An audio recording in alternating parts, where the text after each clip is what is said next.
اللہ کے نام سے شروع جو بڑا مہربان نہایت رحم کرنے والا ہے۔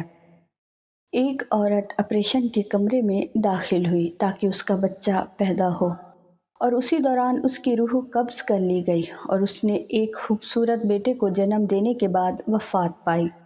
شوہر اپنی بیوی کے بچھڑنے سے بہت غمگین ہوا اور اس نے بیٹے کو اپنی سالی کے حوالے کر دیا کیونکہ وہ خود مصروف تھا۔ 7 ماہ بعد اس آدمی نے دوسری شادی کر لی اور اس نئی بیوی سے اس کا ایک بیٹا اور ایک بیٹی پیدا ہوئے۔ 3 سال گزرنے کے بعد اس آدمی نے اپنے بیٹے کو خالہ کے گھر سے واپس لے آیا تاکہ وہ اس کے ساتھ رہے۔ بیوی نے اپنے بچوں کا خیال رکھا لیکن اس بچے کا خیال نہ رکھا۔ اس نے اس کے ساتھ سختی برتی اور اس کو معاف نہ کیا۔ اکثر اوقات اس کو اکیلا کھانا دیا جاتا۔ ایک دن اس عورت نے اپنے خاندان کو رات کے کھانے پر مدعو کیا۔ بچہ کھانے کی میز کے پاس آیا اور وہاں موجود کھانے اور مٹھائیوں کو دیکھ کر اس نے کچھ لینے کے لیے ہاتھ بڑھایا۔ عورت نے اس کو دیکھ لیا اور سختی سے ڈانٹا۔ پھر اس نے اسے چاولوں کی پلیٹ دی اور بالکونی میں بٹھا دیا اور کہا، یہاں بیٹھو جب تک مہمان چلے نہ جائیں اور اپنی جگہ سے مت نکلنا۔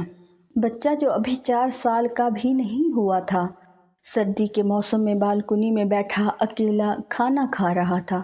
اسے سوتیلی ماں سے ڈر لگا کہ کہیں وہ باہر نکلے اور اس کو مارے، تو وہ وہیں سو گیا۔ عورت کے رشتہ دار چلے گئے اور عورت اپنے بچوں کو لے کر سونے چلی گئی۔ شوہر دیر سے کام سے آیا۔ بیوی نے کہا کہ میں تمہارے لیے کھانا لاتی ہوں۔ اس نے کہا میں باہر سے کھا چکا ہوں۔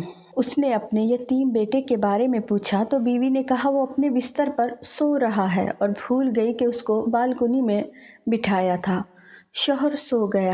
سوتے میں اس نے اپنی مرحوم بیوی کو خواب میں دیکھا جو کہہ رہی تھی اپنے بیٹے کا خیال رکھو۔ وہ آدمی گھبرا کر اٹھا اور بچے کے بارے میں پوچھا۔ بیوی نے کہا وہ اپنے بستر پر ہے۔ وہ آدمی سو گیا۔ پھر سے اس نے اپنی مرحوم بیوی کو خواب میں دیکھا جو کہہ رہی تھی اپنے بیٹے کا خیال رکھو۔ آدمی نے دوبارہ پوچھا۔ بیوی نے کہا آپ بات کا پتنگڑ بنا رہے ہیں، بچہ اپنے بستر پر سو رہا ہے، فکر نہ کریں۔ آدمی تیسری بار سویا۔ پھر اس نے اپنی مرحوم بیوی کو دیکھا جو کہہ رہی تھی اب تمہارا بیٹا میرے پاس آ گیا ہے۔ آدمی گھبرا کر اٹھا اور بستر میں بچے کو دیکھا، وہاں نہیں ملا۔ پھر اس نے گھر کے ہر کونے میں اس کو تلاش کیا، نہیں ملا۔ اس نے بالکونی کا دروازہ کھولا تو دیکھا بچہ سردی سے کانپ رہا تھا۔ اس نے اپنے جسم کو لپیٹ رکھا تھا اور سر کو گھٹنوں میں چھپا رکھا تھا۔ بچہ زرد چہرے کے ساتھ بے حرکت تھا۔ باپ نے اس کو ہلایا تو معلوم ہوا کہ وہ انتقال کر چکا ہے۔ اس کے ہاتھ میں چاولوں کی پلیٹ تھی، کچھ کھا چکا تھا اور کچھ چھوڑ دیا تھا کیونکہ وہ اس سے ملنے والا تھا جو اس پر رحم کرے گی۔ وہ اپنی ماں سے ملنے والا تھا۔ خدا کے واسطے اپنے بچوں اور دوسروں کے بچوں کے ساتھ رحم دلی سے پیش آئیں۔ جزاک اللہ۔